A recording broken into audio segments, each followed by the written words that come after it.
I was already anxious walking into my parents' backyard that day. Every time I forced myself to show up, I told myself, be neutral, be calm, keep distance, keep your guard up.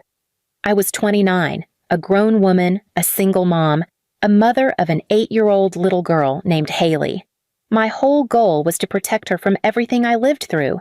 My parents always made it sound like I was being dramatic, like I was inventing trauma because normal families fight sometimes. But my parents never fought my sister Rachel. They fought me. They punished me. They belittled me. Rachel was the golden one. Rachel was treated like royalty since birth. Please subscribe to our channel and tell us in comments from where are you watching this video. We were at the backyard BBQ that afternoon because my mom guilted me into it. She said, "People are noticing how distant you are. Don't embarrass us because you can't move on from childhood nonsense." Childhood nonsense. That's what they call years of humiliation. Haley was standing next to me in her little pink hoodie and jeans because she came from dance practice. Still dressed, still excited. She thought she'd get burgers and play with cousins.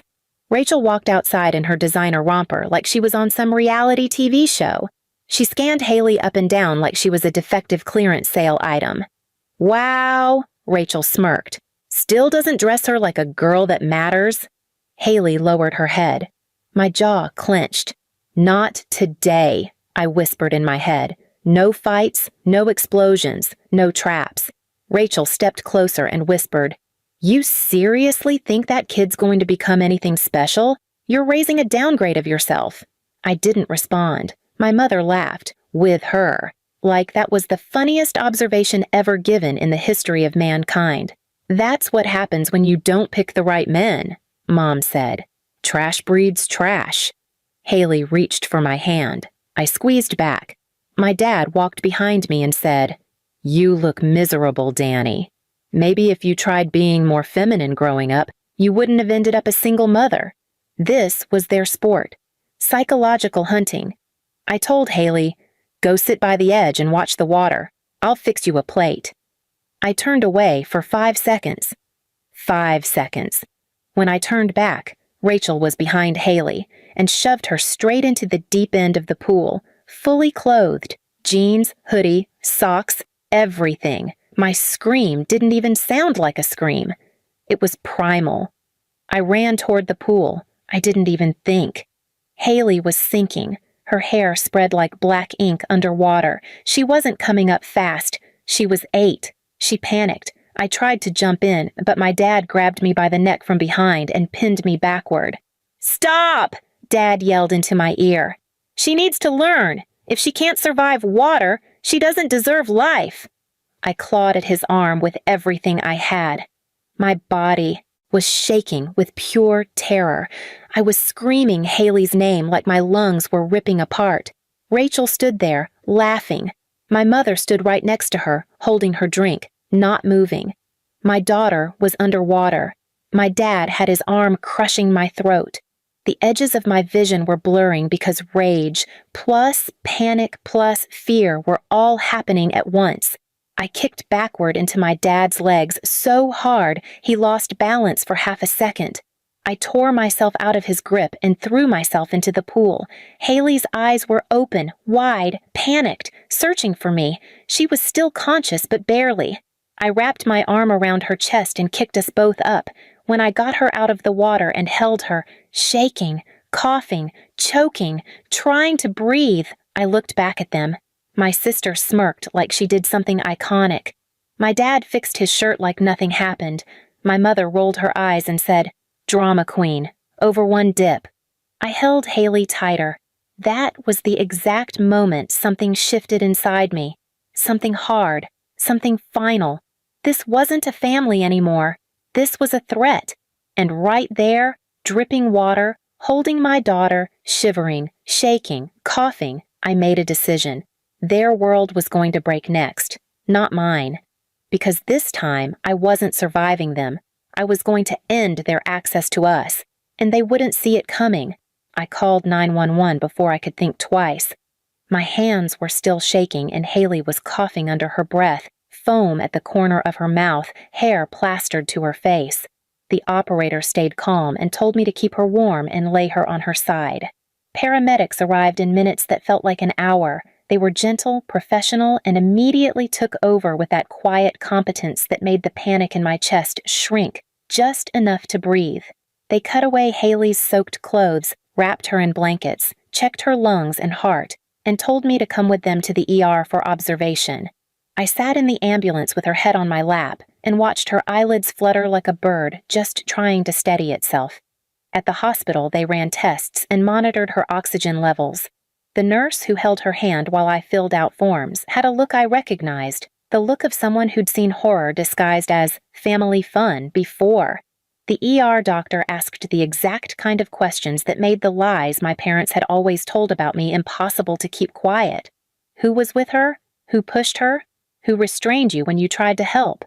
I told the truth in the clipped sentences of someone who'd practiced this confession in her head for years. They recorded statements. They documented bruises in the timeline. The hospital social worker sat with me afterward and said softly, "I will make the call that needs to be made so your child is protected." I didn't ask for names. I only nodded. The police came and took formal statements. Officers walked the backyard, photographed the pool, took witness testimonies from cousins who finally admitted they saw Rachel shove Haley, and that Mom laughed. When officers asked about Dad's comment, "If she can't survive water, she doesn't deserve life," they wrote it down verbatim. On the way home from the ER with Haley bundled and sleeping on my shoulder, an officer handed me a card and said, "We've filed a report and referred this to Child Protective Services. A worker will contact you within 24 hours. The bureaucratic language felt clinical and cold, but under that thin paper layer was a system that could stop them from opening that door again. CPS called at dawn. The caseworker, a woman named Maria with steady eyes, visited our temporary safe motel room an hour later. She spoke plainly about options: an emergency safety plan, supervised visitation only, a temporary safety order, and school notification so Haley would never be released to them. She explained the process without drama and said they would coordinate with school administrators and the police to ensure compliance. Hearing her describe the mechanisms of protection made something inside me uncoil. Tools were finally in place that enforced safety instead of begging for it. I signed the forms. I handed over my phone with the screenshots I'd been saving for years, the texts, the insults, the recordings I'd never dared to play in front of them. Maria filed them as evidence. She called the school, spoke to the principal, and by lunchtime, Haley had a confidential safety code in her file. Teachers and staff were notified to never release her to anyone without my written consent or a verified supervised plan. The school assigned a trusted staffer to pick her up from class if needed until this was sorted. That bureaucracy moved like a shield. Word spread in a different kind of network, quieter and more deliberate than gossip. I met privately with the pastor of the small church my parents used to parade around, and I gave him a factual account without venom. A child put in danger, witnesses who saw it happen, and a father who actively stopped rescue. He didn't take it to the altar. He made a private call to a prayer ministry that offered family counseling, but also to the community elders who managed church events. We cannot allow children to be at risk in our fellowship. Within days, the volunteer roster that had once glorified my dad's leadership stopped listing his name. He was quietly removed from youth volunteering roles pending investigation. No viral post, no public spectacle, just institutions that quietly closed the doors he used to walk through with swagger. I also reached out to two people I trusted in my parents' social circle, quietly with calm facts, and asked them to support a simple boundary: no unsupervised contact with Haley, and no social events where kids would be present until the investigation concluded. To my surprise, a cousin who once giggled with Mom about my failures texted back, "I didn't know. That should not have happened. I'll keep my children away from their house." That was small, but it mattered. Social shields were assembling around us without spectacle. My lawyer, a friend's recommendation who specialized in domestic safety, drafted an emergency protection letter and sent it to the police and CPS describing the pattern and the immediate danger. I did not seek revenge in headlines. I sought legal administrative closure, supervised visits only, school protections, and a clear paper trail that would make any attempt at intimidation traceable and enforceable. The lawyer also advised me on custody options should I decide to keep Haley's life away from them permanently. We didn't file for that overnight. We built the foundation slowly with evidence, doctor's notes, and witness statements. Behind the scenes, I built a practical fortress. Change of phone numbers, a new mailing address for school documents, new locks on the small apartment door, small bureaucratic moves that cost nothing in spectacle but everything in safety. I arranged with Elena to be a listed emergency contact for Haley at extracurriculars. I enrolled Haley in a local swim class where instructors were trained in water safety and child protection, and I made sure sessions were at times my parents could never plausibly attend without notice. I taught Haley how to float and how to shout for help in a calm voice. It was a lesson wrapped in empowerment rather than fear, and I made another set of decisions for them to feel loss where they had always felt pride.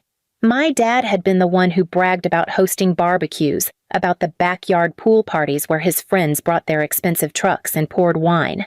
I canceled the next family event invitation, not with a post, not with drama, but by calling his closest friend, the man who co-hosted those gatherings, and explaining the situation in plain terms. I can't bring Haley to that party, given what happened. He confirmed privately that the next gathering would be adults only and away from the house. It gutted his social stage. He noticed the absence of applause, and he didn't even know why. I did not call the news. I did not weaponize their shame on social platforms. I used structure, institution, and quiet community pressure, medical records, police reports, school protections, church stewardship, and volunteer policies to remove access and privilege systematically. The difference between that and spectacle is important. Spectacle feeds their ego when they play victim. Structure removes the levers they used to manipulate and hide behind.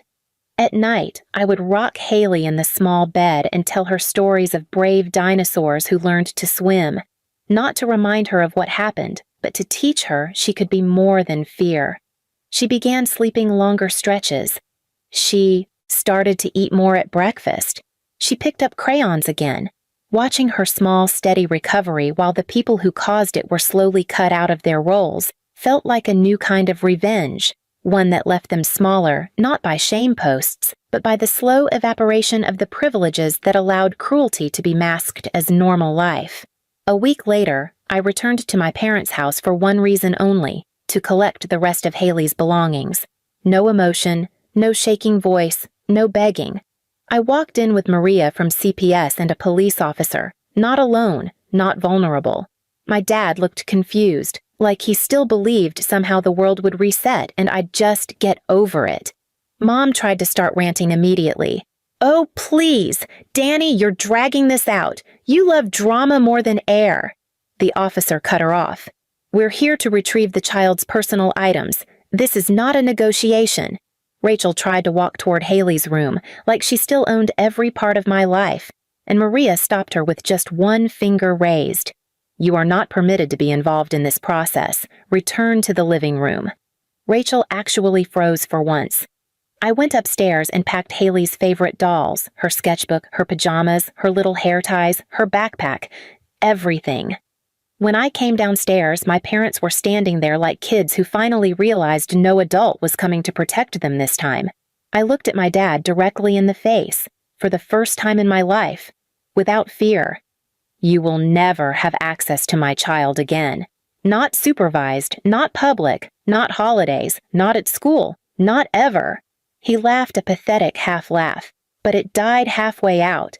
Because right then, at that exact moment, the officer handed him the emergency no-contact order papers that were just approved. He wasn't allowed within 300 feet of Haley. Mom wasn't either. Rachel wasn't either. He didn't even get warning. He didn't get a chance to argue. It was already filed, already active, already real. That was my revenge. Not a speech, not a dramatic show. I demolished the only weapon they ever had over me, access. I walked out, Haley holding my hand, Maria on one side, the officer on the other. Their faces looked like their oxygen had been ripped away, not because of guilt, but because for the first time in their lives, I took power and they couldn't touch it, twist it, or destroy it. And as that front door shut behind me, they finally understood. They didn't lose a fight. They lost us forever.